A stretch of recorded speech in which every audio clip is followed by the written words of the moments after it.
50 years to the night at the Ed Sullivan Theater. We got radio contest winners here. Where are you? Thank you for being here.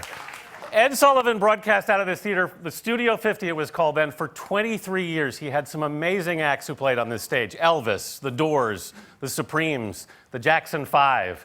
But even he was amazed at the frenzy that accompanied what he called those four youngsters from Liverpool. 50,000 people applied for tickets to be here in this room 50 years ago this night. There were 728 seats. You had better odds of getting into Harvard. 73 million people would watch this broadcast, and within 2 months, the Beatles had the top 5 songs in America, a feat to this day that has never been equaled.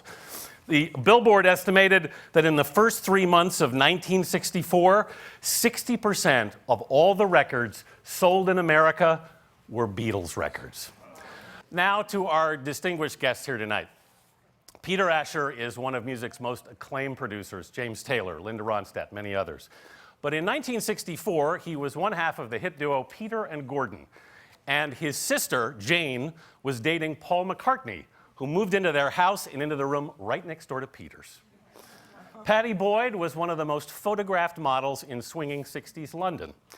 But in 1964, she got a call to show up at a train station for a bit part in a movie called A Hard Day's Night. Not long after that, she was Mrs. George Harrison. Mick Jones is, of course, the founder of the great rock and roll group Foreigner. But in 1964, he was a guitarist working in France, playing for a French pop singer named Sylvie Vartan. And he got a gig for more than 2 weeks playing alongside the Beatles in Paris right before they came to the United States. So please welcome our first 3 guests, Peter Asher, Pattie Boyd, and Mick Jones.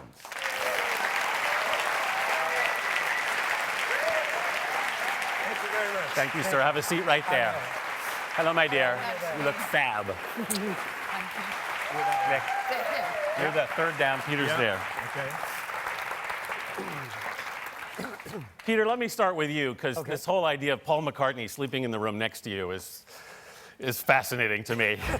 He literally stored his instruments in your room. You were up in the attic together, and while the guest room was on the top floor of the house next to my bedroom. Yes. Right. So when our parents kind of took pity on him because he was hanging around the house a lot, and offered him the guest room. Yes, when they weren't out on the road, that's why he was living as a sort of pied-à-terre in London. Now, I know there's a story about a song that he came and said he wanted to play for you that ended up being the first hit here in the United States for them. That's true. That was a fortunate moment. My mother was oboe professor at the Royal Academy of Music up the road and taught the oboe. But she also had a small music room in the basement where she gave private lessons when she wasn't teaching at the academy. And it had just a small upright piano in it and a music stand and a piano bench and a little sofa. And quite early after he'd come to live with us for a while, Paul was down there and John came over and they went down together to write for I think only an hour or so, when Paul called up the stairs and asked me if I wanted to hear the song they just finished, which I was happy to do. So I went and sat on this little sofa. And they sat side by side, interestingly, on the piano bench. There were no guitars in the room. Right. And played I Want to Hold Your Hand for the first time anywhere and asked me what I thought. And what did you say? I said I thought it was very good.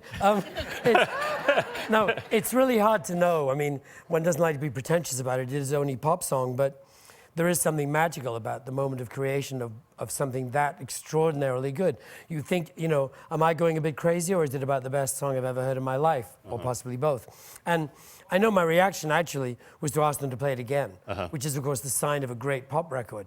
As teenagers, we would endlessly, as soon as the record's finished, you put it back to the beginning. Right. And that was my reaction. Oh, God, it's good. Can I play, can I hear it again? That, of course, was the record that really broke them here in the United States. It spent 7 weeks at Well, it number was one. because Capitol finally woke up and started putting their records out. Right. I mean, they'd made some really good records before that, which had been hits in England, but America wasn't yet paying attention.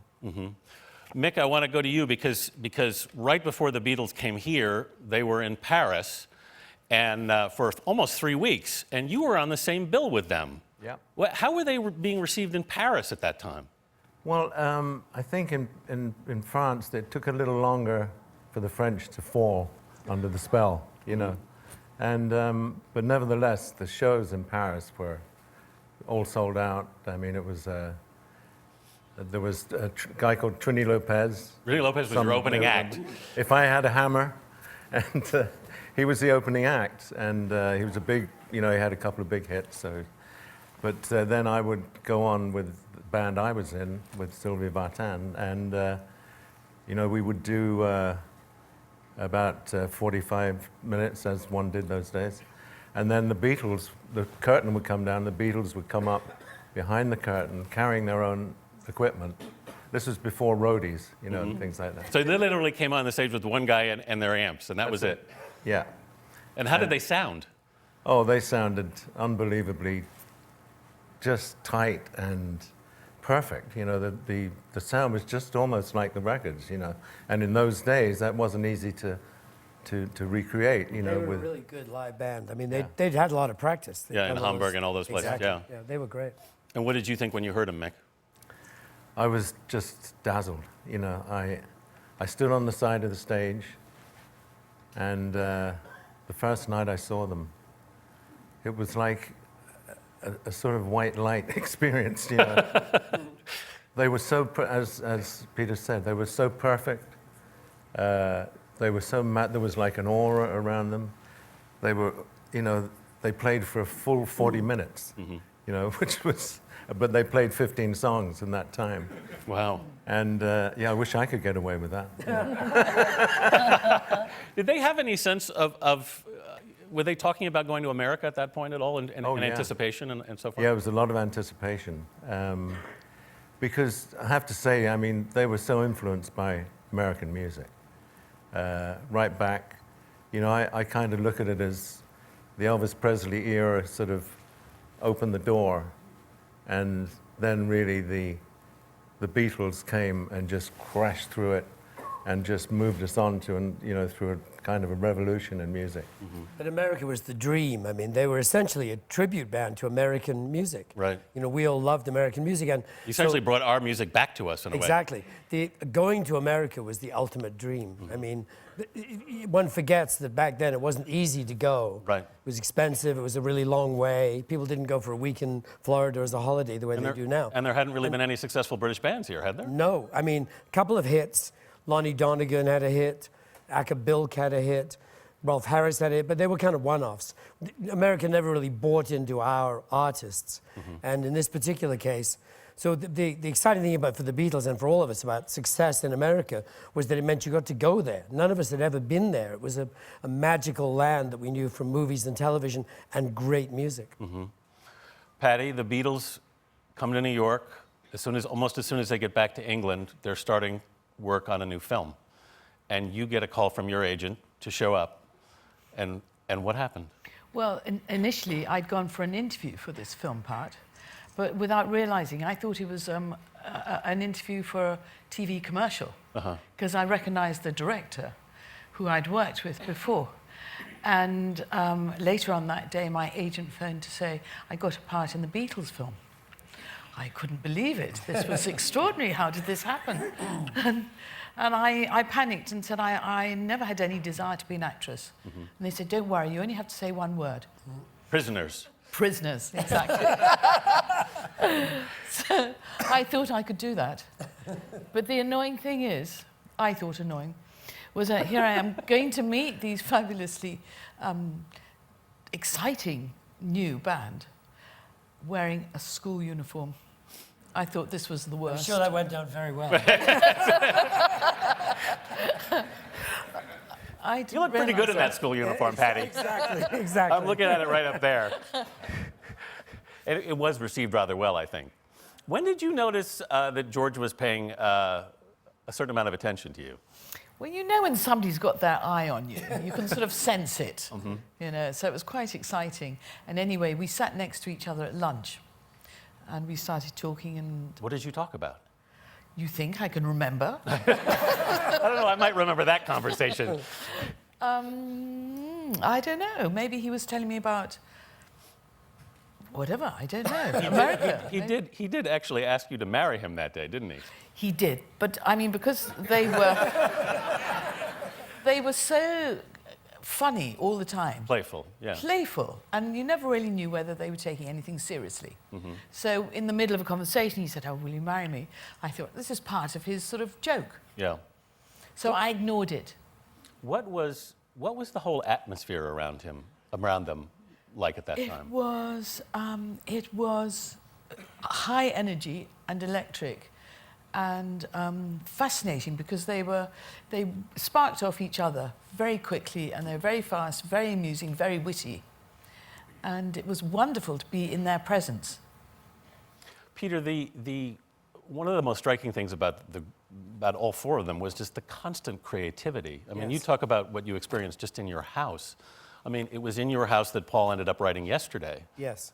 In the bedroom right next to you, he rolled out of bed and started putting the melody down, right? Yes, I wasn't there actually that day. I think he played it to my mother first because he was convinced that it was the song that already existed.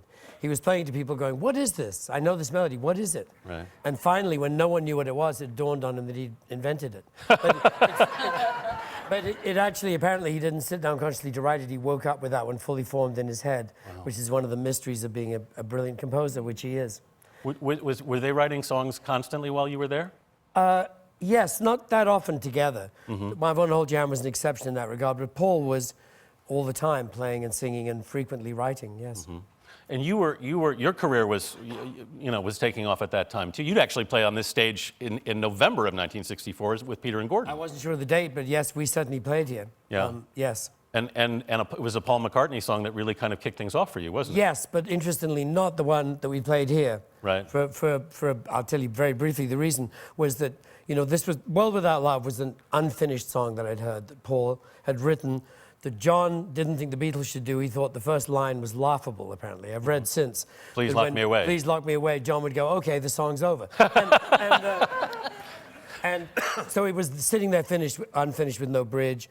Later on, Gordon and I got a record deal. I went back to Paul and said, if that song's still floating around, can we do it? He said yes. And we did it, and it, of course, went to #1 all over the place and changed my life forever, for which I'm very grateful. But when we came to America, we discovered Bobby Rydell had covered it the instant that our record had come out. Wow. And had done it on Ed Sullivan. Wow. So that we couldn't, that first trip, we didn't do Ed Sullivan because Bobby Rydell had pipped us to the post. So we actually did a later song on Ed Sullivan, which was very exciting. And Sullivan Show was great because it was live. Right. And the most fun shows were the ones that weren't lip sync but were live. And in our case, we did it with the Ed Sullivan Orchestra, who were really good. And as Mick said, back then sound generally was really primitive. There were no monitors or anything. But when you watch the Sullivan Show, it still sounds remarkably good. Yeah, it does. They did a great job. Mick, I was out talking to Ringo actually a week ago when they were making the special, and I'd asked him. The Beatles their first real gig in the United States was in Washington after they played the Ed Sullivan Show, and the crowd was kind of crazy, and the place was an odd setup that they had to move around like constantly to play to each side of the audience. Really? And I said, was that the craziest? Were the American crowds the craziest? And he said, no, actually the craziest were in Paris, because the audience that came out had a lot of guys in it who were coming to see Sylvie Vartan, your singer, and they all had sort of a guttural roar to them. What did it sound like there? What did they sound like? Well, what did the whole atmosphere Oh, you sound mean like? the whole album? Well, I heard a lot of screaming. The thing, one night, I left the theater with them, and it was almost like a scene out of A Hard Day's Night, running with them into the big we used to call them Mother's Pride cars, the big English limos, and they had them brought over to Paris. And just that, the screaming, the pitch was crazy. And, it was just that bundling into the cars, shooting off with the police escort. And, I was 19. It was like, wow. One day I'm going to try and get something like this happening. And you did, and very well, too. Well, I think I have to thank the Beatles for showing me the way. We all do. I do remember when they got back from Paris, the thing they were most excited about was that they'd got to meet Brigitte Bardot. Right. Which I would have been equally excited about. That was really high on their agenda, from what I've heard. She was it. I've heard. I've heard you say. Yeah. You met her too? Oh, yeah. Sylvie Vartan wasn't so bad. I She wasn't bad at all. She still is. Very nice. Peter, I've heard you say that the British invasion was 90% Beatles and 10% everybody else. I think that's true. I mean, in the end, of course, a lot of very good bands enjoyed a lot of success, and I'm not in any way denigrating the contribution of brilliant bands like the Kinks and the Zombies and all kinds of other bands. But the impact, what made the difference, was the Beatles. In other words, we owe it all to the Beatles. They opened the door, and the rest of us followed them through, you know, meekly and joyfully. But it was a Beatles revolution. Pattie, do you think they had a sense of how much influence they were having in music and how much they were changing music, or was that something they even thought about? I don't think they really thought about it. I think they were just very happy with getting #1 hits in the charts, and being invited to America again and invited to do tours all over the world. They loved all that. But I don't think they consciously realized what an influence they were. They became pretty much the center of London, didn't they? And you along with them. What was that like? Busy. Such of It was, yes. St. James's. Yeah, we went to so many clubs. And what was fantastic and fun was that if one of them wanted to go somewhere or do something, then we'd all do it. So we were a sort of a gang.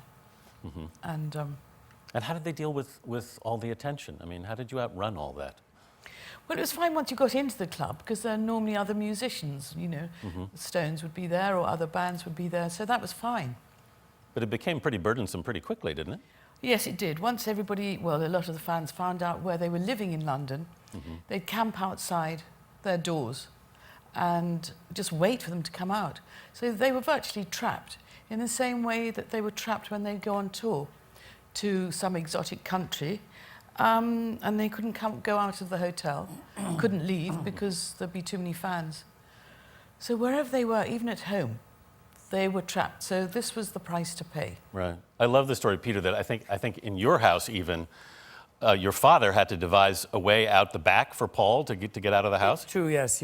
My father invented a way out over the rooftop or something, some particular day. But it was odd anyway, because my father saw patients in that house, you know, so patients would be coming to see this distinguished physician and wondering what all these girls were doing on the doorstep. Right.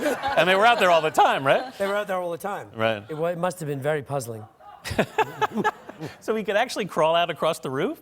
Through a neighbor's, I think, He went right? through a neighbor's house across the roof to the house next door, yes, to get Paul out. Were they writing constantly? I think so. I don't know, really. I mean, writing's a private process. So I never sat in the room while Paul was writing a song, I don't think, in my life. But he's one of those people, as was John, where the creative process is continually ongoing. Yeah. So even when someone is driving somewhere, they can be writing a song. Yeah. So you don't really know. I mean, a lot of writers think of their best ideas while doing something else, you know, doing the ironing or whatever. You can invent a song at the same time, and people do.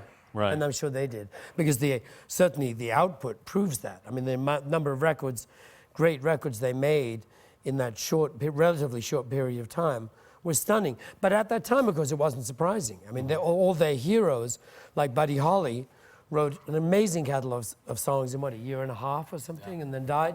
So they was just doing the way they thought it was done. You make records fast, you write songs fast, and they were just better at it than anybody else had ever been. Mick, how much influence did you think they had on you musically? Well, as Peter was saying, you know, I think everybody in at that time had been highly affected by a bunch of American rock and rollers like Buddy Holly had a huge effect on England.